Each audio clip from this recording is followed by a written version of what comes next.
ಪತ್ರಿಕಾ ಮಾಧ್ಯಮ print and electronic ಮೀಡಿಯಂನ ಎಲ್ಲ ಪತ್ರಕರ್ತರಿಗೂ ನಾನು ಸ್ವಾಗತವನ್ನು ಬಯಸುತ್ತಾ, ಮೊದಲಿಗೆ ಏನಿವತ್ತು ಸಣ್ಣ ಚಾತುರ್ಯ ಹೊಸ ಬಸ್ಸನ್ನ ಕಳಿಸಿದ್ದೆ, ಆದರೆ AC ಕೆಡ್ತು ಅಂತ ಮಧ್ಯದಲ್ಲಿ ನಿಂತು ಮುಂದೆ ಹೊರಡಕ್ಕಾಗಲ್ಲ ಅಂತೇಳಿ ಮಾಡಿಕೊಂಡಿದ್ದಾರೆ. ನಾನು ವಿಶ್ವವಿದ್ಯಾಲಯದಿಂದ ಕ್ಷಮೆ ಯಾಚಿಸುತ್ತೇನೆ. ಹೊಸ ಬಸ್ಸು ಹೊಸ AC bus donated by HDFC. ಅಂದ್ರೆ ಬಸ್ಸು AC ಕೈ ಕೊಡ್ತದೆ ಅಂತ ಯಾರು ಆಂಟಿಸಿಪೇಟ್ ಮಾಡಕ್ಕಾಗಲಿಲ್ಲ. ಆದ್ರೂ ಕೂಡ ವಿಶ್ವವಿದ್ಯಾಲಯದಿಂದ ಕ್ಷಮೆ ಯಾಚಿಸ್ತಾ, ನಾವಿವತ್ತು 25ನೇ ಕಾನ್ವಿಕೇಶನ್ ಭಾಗ 2, ಎಲ್ಲ ಗೊತ್ತಿದೆ, ವರ್ಷಕ್ಕೆ 2 ಕಾನ್ವಿಕೇಶನ್ಗಳನ್ನ ನಾವು ಬಂದ ಮೇಲೆ ದೊಡ್ಡ ತೀರ್ಮಾನವನ್ನು ಮಾಡಿ 2 ಕಾನ್ವಿಕೇಶನ್ಗಳನ್ನ ಆರ್ಗನೈಸ್ ಮಾಡ್ತಾ ಇದ್ದೀವಿ. ಪಾರ್ಟ್ 1 ನಲ್ಲಿ UG ಮತ್ತು PhD ಮಾಡ್ತೀವಿ, ಪಾರ್ಟ್ 2 ನಲ್ಲಿ PG ಮತ್ತೆ PhD ಮಾಡ್ತೀವಿ. ಆ ಕಾರಣದಿಂದ ಈ ಸಲ ಫೆಬ್ರವರಿ 2ನೇ ತಾರೀಕು ನಮ್ಮ ಕಾನ್ವಿಕೇಶನ್ ನಡೆಯುತ್ತೆ. ಈ ಕಾನ್ವಿಕೇಶನ್ ನಲ್ಲಿ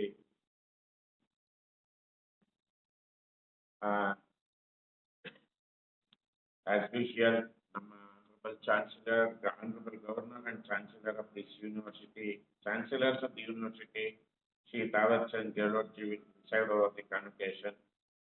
Honorable Minister Dr. M.C. Sudhakar will grace the occasion, and Rear Admiral Vikram Menon, Flag Officer commanding Karnataka Naval Area, will be the chief guest and will deliver the convocation address.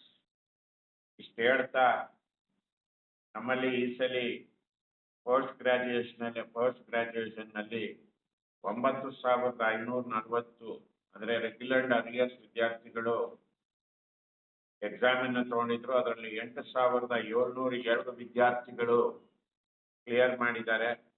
Total pass percentage 91.21. ನಾನು segregate ಮಾಡಿಕೊಟ್ಟಿದ್ದೀವಿ. MTech ಎಷ್ಟು, MBA ಎಷ್ಟು, MCA ಎಷ್ಟು, MArch ಎಷ್ಟು, MPlan ಎಷ್ಟು, MSc ಎಷ್ಟು ಅಂತ ಹೇಳಿ segregate ಮಾಡಿದ್ದೀವಿ. 718. 4,736 ಬಾಯ್ಸ್ ಎಕ್ಸಾಮ್ ತಗೊಂಡಿದ್ದಾರೆ, ಎಲ್ಲ PG ಇಂದ. ಅದರಲ್ಲಿ 4,167 ವಿದ್ಯಾರ್ಥಿಗಳು ಎಕ್ಸಾಮ್ ಅನ್ನ ಕ್ಲಿಯರ್ ಮಾಡಿದ್ದಾರೆ. Total pass percentage 87.98. 4,804 ಹೆಣ್ಣು ಮಕ್ಕಳು PG ಎಕ್ಸಾಮ್ಸ್ ಅನ್ನು ತಗೊಂಡಿದ್ದಾರೆ. ಅದರಲ್ಲಿ 4,535 ಹೆಣ್ಣು ಮಕ್ಕಳು ಕ್ಲಿಯರ್ ಮಾಡಿದ್ದಾರೆ. Total pass percentage 94.40. ಇದರಲ್ಲೂ ಕೂಡ ಹೆಣ್ಣು ಮಕ್ಕಳು ಮೇಲುಗೈಯನ್ನು ಸಾಧಿಸಿದ್ದಾರೆ ಅಂತ ಹೇಳೋದಕ್ಕೆ ಬಯಸ್ತೀನಿ.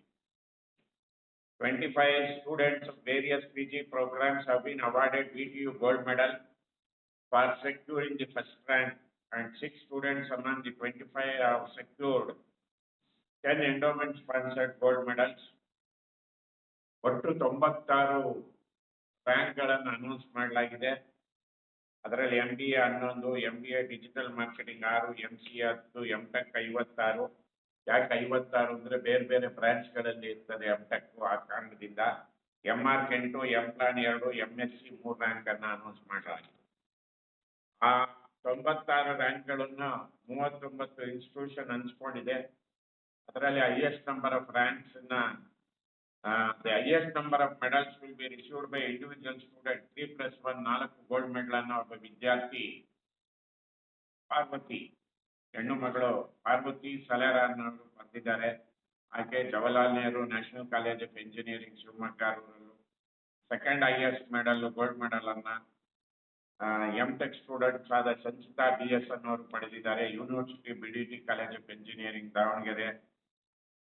ಮತ್ತೆ MCA ಸ್ಟೂಡೆಂಟ್ ಆದಂತಹ ಕಾವ್ಯ HC. ಅಂದ್ರೆ ಬಹುಶಃ ಎಲ್ಲ ಹೆಣ್ಣು ಮಕ್ಕಳನ್ನ ಗೋಲ್ಡ್ ಮೆಡಲ್ ಅಂತ ಪಡೆದಂತವರು ಎಲ್ಲ ಹೆಣ್ಣು ಮಕ್ಕಳಾಗಿದ್ದಾರೆ, ಗರ್ಲ್ಸ್ ಸ್ಟೂಡೆಂಟ್ಸ್ ಆಗಿದ್ದಾರೆ ಅನ್ನೋದನ್ನ ಹೇಳೋದಕ್ಕೆ ಬಯಸ್ತೀನಿ. highest number of ranks received by an institute is BIT Bangalore 8, VTU Department of PG Studies Mysuru 7, RNSIT Bengaluru 6, UBDTC Davanagere 6. ಅದರಲ್ಲಿ 2 ಇನ್ಸ್ಟಿಟ್ಯೂಷನ್ಸ್ ನಮ್ದೇ ಇದೆ ಅಂತ ಹೇಳೋದಕ್ಕೆ ಇಷ್ಟಪಡ್ತೀನಿ. ನಮ್ಮಲ್ಲಿ 25ನೇ ಕಾನ್ವೊಕೇಶನ್ ಅಲ್ಲಿ ನಾವು ಮೆನ್ಷನ್ ಮಾಡ್ದಂಗೆ PhD ಗಳನ್ನು ಅವಾರ್ಡ್ ಮಾಡ್ತೀವಿ. ಅದರಲ್ಲಿ 242 ವಿದ್ಯಾರ್ಥಿಗಳಿಗೆ PhD ಅನ್ನು ಅವಾರ್ಡ್ ಮಾಡ್ತಾ ಇದ್ದೀವಿ. Integrated dual degree MSc plus PhD 1, MSc engineering by research 1, autonomous research centre ಇಂದ 4 PhD ಗಳನ್ನು ಅವಾರ್ಡ್ ಮಾಡ್ತಾ ಇದ್ದೀವಿ. ಟೋಟಲ್ 848 PhD ಗಳನ್ನು ಅವಾರ್ಡ್ ಮಾಡ್ತಾ ಇದ್ದೀವಿ. ಅದರಲ್ಲಿ number of male candidates 121, number of female candidates 127. ಇಲ್ಲೂ ಕೂಡ ಹೆಣ್ಣು ಮಕ್ಕಳು ಮೇಲ್ಗೈಯನ್ನು ಸಾಧಿಸಿದ್ದಾರೆ ಅನ್ನೋದಕ್ಕೆ ಹೇಳೋದಕ್ಕೆ ಬಯಸ್ತೀನಿ. PhD ಯಲ್ಲೂ ಕೂಡ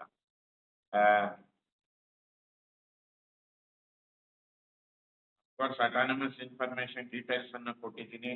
ತಮಗೆಲ್ಲ ಈ ಕಾಪಿಯನ್ನು ಸಪ್ಲೈ ಮಾಡಿದ್ದೀನಿ. ಮತ್ತೆ ರ್ಯಾಂಕ್ ಲಿಸ್ಟ್ ಅನ್ನು ಕೊಟ್ಟಿದ್ದೀವಿ. ಮತ್ತೆ ಈ ಸಲ ವಿದ್ಯಾರ್ಥಿಗಳಿಗೆ ರ್ಯಾಂಕ್ ಬಂದ ಮಕ್ಕಳನ್ನ ಫೋಟೋನ ಅಡಿಷನ್ ಮಾಡಿ ನಾವು ರ್ಯಾಂಕ್ ಲಿಸ್ಟ್ ಅನ್ನ ರಿಲೀಸ್ ಮಾಡಿದ್ವಿ. ಅವರ ಫೋಟೋನ ಹಾಕಿ ಇಷ್ಟು ವರ್ಷ ಎತ್ತಾ ಇರಲಿಲ್ಲ, ಈ ಬಾರಿ ಫೋಟೋನು ರಿಲೀಸ್ ಮಾಡಿದ್ವಿ. ವಿತ್ ಫೋಟೋ ಕೊಟ್ಟು ರ್ಯಾಂಕ್ ಲಿಸ್ಟ್ ಅನ್ನ ಕೊಟ್ಟಿದ್ವಿ. ಮತ್ತೆ ವಿಶೇಷವಾಗಿ ಇನ್ನೊಂದು ಇನ್ಫಾರ್ಮೇಶನ್ ನಮ್ಗೆ ಕಾನ್ವೊಕೇಶನ್ ಟೈಮಲ್ಲಿ ನಾನು ಈ ವಿದ್ಯಾರ್ಥಿ ಮಿತ್ರ ಅಂತೇಳಿ ವಿದ್ಯಾರ್ಥಿಗಳ ಕುಂದುಕೊರತೆಗಳ ಪರಿಹಾರ ವ್ಯವಸ್ಥೆಗೆ ಒಂದು ಪೋರ್ಟಲ್ ಅನ್ನು ಓಪನ್ ಮಾಡಿದ್ದೀನಿ. ಅದನ್ನ ಡೈರೆಕ್ಟ್ ಆಗಿ ನಾನೇ ಮಾನಿಟರ್ ಮಾಡುವಂತಹ ಕೆಲಸಕ್ಕೆ ಕೈ ಹಾಕಿ. ನನಗೆಲ್ಲೋ ಒಂದ್ ಕಡೆ ವಿದ್ಯಾರ್ಥಿಗಳು ನನ್ನ ಸಮಸ್ಯೆಗಳನ್ನ ನನ್ನ ಫೋನಲ್ಲಿ ಮಾಡಿ ಕೇಳಿದಾಗ ಎಲ್ಲೋ ಒಂದ್ ಕಡೆ ಅವ್ರಿಗೆ ಯಾವ ಲೆವೆಲ್ ಅಲ್ಲಿ ಸೊಲ್ಯೂಷನ್ ಸಿಗ್ತಾ ಇಲ್ಲ ಅಂತ ಗೊತ್ತಾಗ್ತಾ ಇಲ್ಲ. ಕೆಲವು ಸಲ 18 ಬಾರಿ ಫೋನ್ ಮಾಡಿದೆ, ಫೋನ್ ಎತ್ತಿಲ್ಲ ಅಂತಾರೆ. ಫೋನನ್ನ ಎತ್ತೋದಕ್ಕೆ ಯಾರು ಇಂಡಿವಿಜುವಲ್ ಮಾನಿಟರ್ ಮಾಡಕ್ಕಾಗಲ್ಲ. ಫೋನ್ ಮುಂದೆ ಕೂತು ರಿಜಿಸ್ಟಾರ್ ಆಗಲಿ, VC ಆಗಲಿ, ರಿಜಿಸ್ಟಾರ್ ಇವ್ಯಾಲ್ಯೂಯೇಷನ್ ಆಗಲಿ ನಾವು ಪಾಠ ಹೇಳೋಷ್ಟು ಹೇಳ್ತೀವಿ ನಮ್ಮ ಎಂಪ್ಲಾಯೀಸ್ಗೆ. ಈ ವಿದ್ಯಾರ್ಥಿಗಳಿದ್ರೆ ಮಾತ್ರ ವಿಶ್ವವಿದ್ಯಾಲಯ, ವಿದ್ಯಾರ್ಥಿಗಳಿದ್ರೆ ಮಾತ್ರ ಕಾಲೇಜು ಅನ್ನೋದನ್ನ 100 ಬಾರಿ ನನ್ನ ಸ್ಪೀಚ್ ಅಲ್ಲಿ ಹೇಳಿದ್ದೀನಿ. ಆದ್ರೆ ಎಲ್ಲೋ ಒಂದ್ ಕಡೆ ನಮ್ಮ ನೌಕರರವರು ಅರ್ಥ ಮಾಡ್ಕೊಳಲ್ಲ. ನಾನು ನನ್ನ VTV ಆಫೀಸ್ ರೀಜನಲ್ ಆಫೀಸಲ್ಲಿ ಕೂತಿದ್ದೆ, ಒಂದ್ ಹೆಣ್ಣು ಮಗು ಬಂತು. 18 ಬಾರಿ ಫೋನ್ ಮಾಡಿದ್ದೀನಿ. ಅಫ್ಕೋರ್ಸ್ ಇಲ್ಲಿಗಲ್ಲ, ಫೋನ್ ತೆಗೆದಿಲ್ಲ ಅಂತ ಅದು ಪ್ರೈವೇಟ್ ಸೋರ್ಸ್ಗೆ ಕೊಟ್ಟಿದ್ದೀವಿ. ಅದೊಂದು ಆನರ್ಸ್ ಮೈನಸ್ ಡಿಗ್ರಿ ಮಾಡುವಂಥದ್ದು. ಅದಕ್ಕೆ ಅಲ್ಲಿ ನಾನು ಇವೆಲ್ಲ ಸಮಸ್ಯೆಗಳನ್ನ ನೋಡಿದಾಗ ನಾನು ಮೊದಲೇ 1 ತಿಂಗಳ ಕೆಳಗಡೆ ಡಿಸೈಡ್ ಮಾಡಿ ಈ ವಿದ್ಯಾರ್ಥಿ ಮಿತ್ರ ಅನ್ನೋದನ್ನೇನ ಪೋರ್ಟಲ್ ಎಲ್ಲ ಶುರು ಮಾಡಿದ್ದೀನಿ. ಅದನ್ನ ನನ್ನ ಆಫೀಸಲ್ಲೇ ಮಾನಿಟರ್ ಮಾಡಿ ಬರುವಂತ ಸಮಸ್ಯೆಗಳಿಗೆ ನಾನು ಕನ್ಸರ್ನ್ ಸೆಕ್ಷನ್ಗೆ ಫಾರ್ವರ್ಡ್ ಮಾಡಿ ಅದಕ್ಕೆ ಅವರು ರಿಪ್ಲೈನ ಕೊಟ್ಟ ನಂತರ ನನಗಿಟ್ಟಾಗ ಎಷ್ಟು ಮಕ್ಕಳಿಗೆ ರಿಟರ್ನ್ ಅಲ್ಲಿ ಬಹಳ ಫಾಸ್ಟ್ ಆಗಿ ಉತ್ತರ ದೊರೆತಿದೆ, ಅವರ ಸಮಸ್ಯೆಗಳಿಗೆ ಪರಿಹಾರ ಸಿಕ್ಕಿದೆ ಅನ್ನೋದು ನನಗೆ ಗೊತ್ತಾಗಬೇಕು. ಆ ಕಾರಣದಿಂದ ಪತ್ರ ಬೇಡ, ಮೇಲಲ್ಲೇ ಎಲ್ಲವೂ ನಡೀಲಿ ಅಂತೇಳಿ ಈ ಪೋರ್ಟಲ್ ಅನ್ನ ಓಪನ್ ಮಾಡಿ ನಾನೇ ಮಾನಿಟರ್ ಮಾಡುವಂತಹ ಸಾಹಸಕ್ಕೆ ಕೈ ಹಾಕಿದ್ದೀನಿ. ಇದು ಮೊದಲನೇ ಬಾರಿಗೆ ವಿಶ್ವವಿದ್ಯಾಲಯದಲ್ಲಿ ನಾನು ತೆಗೆದುಕೊಂಡಂತಹ ತೀರ್ಮಾನ. ಆ ತೀರ್ಮಾನದ ಪ್ರಕಾರ ಇವತ್ತು ಅದನ್ನ ಲಾಂಚ್ ಮಾಡ್ತೀನಿ. ತಮ್ಮೆದುರಿಗೆ ಲಾಂಚಿಂಗ್ ಪ್ರೋಗ್ರಾಮ್ ಅನ್ನು ಮಾಡ್ತೀನಿ ಅಂತ ಹೇಳೋದಕ್ಕೆ ಬಯಸ್ತೀನಿ. ಅದರ ಬಗ್ಗೆ ಒಂದಷ್ಟು ಗೌರವಾನ್ವಿತ ಉಪಕುಲಪತಿಗಳ ಜೊತೆಗೆ ನೇರ ಸಂಪರ್ಕ ವಿದ್ಯಾರ್ಥಿಗಳ ನೇರ ಸಂಪರ್ಕ ಅಂದ್ರೆ ಪೋರ್ಟಲ್ ಅಲ್ಲಿ ಅವ್ರ ಸಮಸ್ಯೆ ಆಗಿದ ತಕ್ಷಣ ನನ್ನಲ್ಲಿ ಇಬ್ಬರು ಆಫೀಸರ್ಸ್ ಇಟ್ಕೊಂಡು ಅಥವಾ ಇಬ್ಬರು ಅಸಿಸ್ಟೆಂಟ್ಸ್ಗಳನ್ನ ಇಟ್ಕೊಂಡು ಅವ್ರು ಅದಕ್ಕೆ ಉತ್ತರ ಕೊಡುವಂತದ ಜವಾಬ್ದಾರಿ ಫಿಕ್ಸ್ ಮಾಡ್ಬೋದು. ಈಗ ಇಲ್ಲಿ ಜವಾಬ್ದಾರಿ ಫಿಕ್ಸ್ ಮಾಡಕ್ ಆಗ್ತಿಲ್ಲ. ಆ ಕಾರಣದಿಂದ ಜವಾಬ್ದಾರಿಯನ್ನು ಫಿಕ್ಸ್ ಮಾಡಬಹುದು. ನನ್ನಿಂದ ಕನ್ಸರ್ನ್ ಸೆಕ್ಷನ್ಗೆ ಬಂದಂತ ಪ್ರಾಬ್ಲಮ್ಸ್ ಬಂದ ನಂತರ ನಾನು ಕನ್ಸರ್ನ್ ಸೆಕ್ಷನ್ಗೆ ಫಾರ್ವರ್ಡ್ ಮಾಡ್ತೀನಿ. ಸೊ ನನ್ನಲ್ಲಿ ರೆಕಾರ್ಡ್ ಇರುತ್ತೆ, ಯಾರು ಅಟೆಂಡ್ ಮಾಡಿಲ್ಲ, ಯಾಕೆ ಅಟೆಂಡ್ ಮಾಡಿಲ್ಲ ಅನ್ನೋದು. ಮತ್ತೆ ಅವ್ರು ಉತ್ತರ ಕೊಟ್ಟ ನಂತರ ಉತ್ತರನ ವಾಪಸ್ಸು ಪೋರ್ಟಲ್ ನನಗೆ ಹಾಕ್ಬೇಕು. ಕರೆಕ್ಟಾ? ಆ ಉತ್ತರನ ನನಗೆ ವಾಪಸ್ ಹಾಕ್ಬೇಕು. ಅವಾಗ ಎಷ್ಟು ಪ್ರಾಬ್ಲಮ್ ಬಂತು, ಎಷ್ಟು ಪ್ರಶ್ನೆಗಳು ಬಂತು, ಅಥವಾ ಎಷ್ಟು ತೊಂದರೆಗಳು ಬಂತು, ಎಷ್ಟು ಸಾಲ್ವ್ ಆಗಿದೆ ಅನ್ನೋದು ನನ್ನ ಹತ್ರ ವೀಕ್ಲಿ ಅಪ್ಡೇಟ್ ಅಥವಾ ಡೈಲಿ ಅಪ್ಡೇಟ್ ಇರುತ್ತೆ. ಈ ಕಾರಣಕ್ಕಾಗಿ ಈ ವಿದ್ಯಾರ್ಥಿ ಮಿತ್ರವನ್ನ ಓಪನ್ ಮಾಡಿದ್ದೀನಿ, ಈ ವಿದ್ಯಾರ್ಥಿ ಮಿತ್ರ ಅನ್ನೋ ಪೋರ್ಟಲ್ ಅನ್ನು.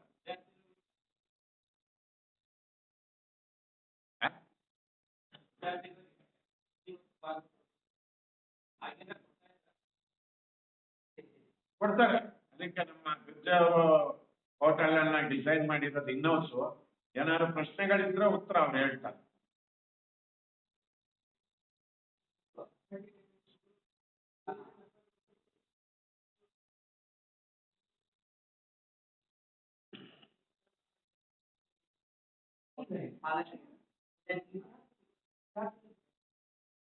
ಒಳ್ಳೆ ವಿದ್ಯಾರ್ಥಿಗಳನ್ನ ಈಗ ನಾನು FPDCಗೆ ಅಪ್ಲೈ ಮಾಡಿದ್ದೆ, 5 ದಿವಸ ಆದ್ರೂ ಬಂದಿಲ್ಲ ಅಂತಾನೆ. ನಾವು ಅವನು ನನಗೆ ಹಾಕಿದ ತಕ್ಷಣ ಕನ್ಸಲ್ಟ್ ಎಕ್ಸಾಮಿನೇಷನ್ ಸೆಕ್ಷನ್ ಕಳಿಸ್ತೀವಿ, ಏನಕ್ಕೆ ಅಟೆಂಡ್ ಮಾಡಿಲ್ಲ ಅಂತ ಅಟ್ಲೀಸ್ಟ್ ನನಗೆ ಗೊತ್ತಾಗುತ್ತೆ. ಈಗ ನಾನು ಅವರು ಎಲ್ಲೋ ಸಿಕ್ಕಿ ನನಗೆ ಎಲ್ಲಾ ಕಡೆ ಬೋತ್ ಸೈಡ್ ಮಿಸ್ಟೇಕ್ಸ್ ಇದೆ. ನೆನ್ನೆ ಒಂದು ಯಾರೋ ಹಿಂಗೆ ಎಕ್ಸ್ಟರ್ನೆಟ್ ನಂಬರ್ ಮೈಸೂರು ಯೂನಿವರ್ಸಿಟಿ ನನಗೆ ಕಳಿಸಿದ್ರು, ನನಗೆ PDCಗೆ ಅಪ್ಲೈ ಮಾಡಿದ್ದೀನಿ ಅಂದ್ರು. ನಾನು ಪಾಪ ನಮ್ಮ ರಿಜಿಸ್ಟ್ರಾರ್ ಇವ್ಯಾಲ್ಯೂಯೇಷನ್ಗೆ ಹೇಳಿದೆ, ಏನಪ್ಪ ನೀನು ಇಷ್ಟು ದಿವಸ ಆದರೂ ಅಟೆಂಡ್ ಮಾಡಿಲ್ಲ ಅಂತ. ಆ ಹುಡುಗಂದು ಫಸ್ಟ್ ಸೆಮಿಸ್ಟರ್ ಫೋರ್ತ್ ಸೆಮಿಸ್ಟರ್ ಅಲ್ಲಿ 8 ಸಬ್ಜೆಕ್ಟ್ ಬಾಕಿ ಇದೆ. ಇಲ್ಲಿವರೆಗೂ ಮ್ಯಾಥ್ಸ್ ಕಾರ್ಡ್ ಕಳಿಸಿದ್ರೆ ಕಳಿಸ್ಲಿಲ್ಲ, 5, 6, 7, 8 ಕಳಿಸ್ತಾ, 1, 2, 3, 4 ಕಳಿಸ್ಲಿಲ್ಲ. ಅವೆಲ್ಲ ಸಮಸ್ಯೆ ಬೋತ್ ಸೈಡ್ ಇಂದ ಇರುತ್ತೆ.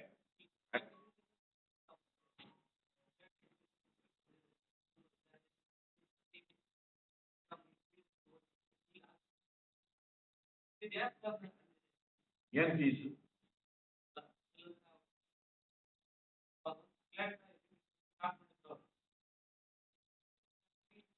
ಒಂದು ಮೈಕ್ ಕೊಡಿ ಸರಿ, ಮೈಕ್ ಕೊಡಿ.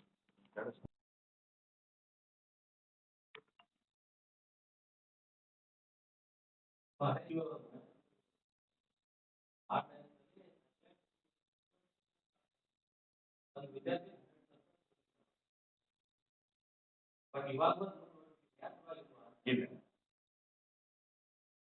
No fees, no fees. ಹಿಂದೆ ಇರೋದು ಯಾವುದು ಕಂಟಿನ್ಯೂ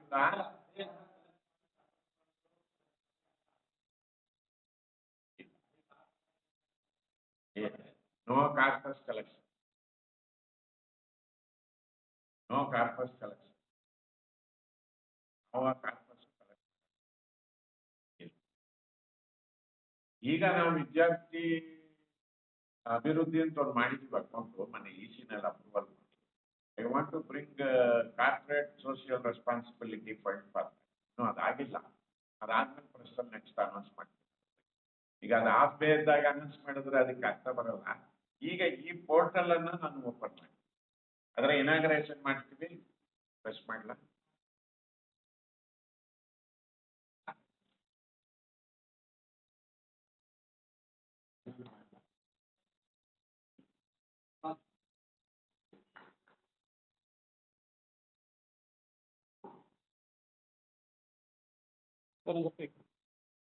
ಎಕ್ಸ್ಪ್ಲೈನ್ ಮಾಡಿ, ನಮ್ಮ ನಿರ್ಜಿ ಅವರು ಎಕ್ಸ್ಪ್ಲೈನ್ ಮಾಡಿ ಪೋರ್ಟಲ್ ಬಗ್ಗೆ.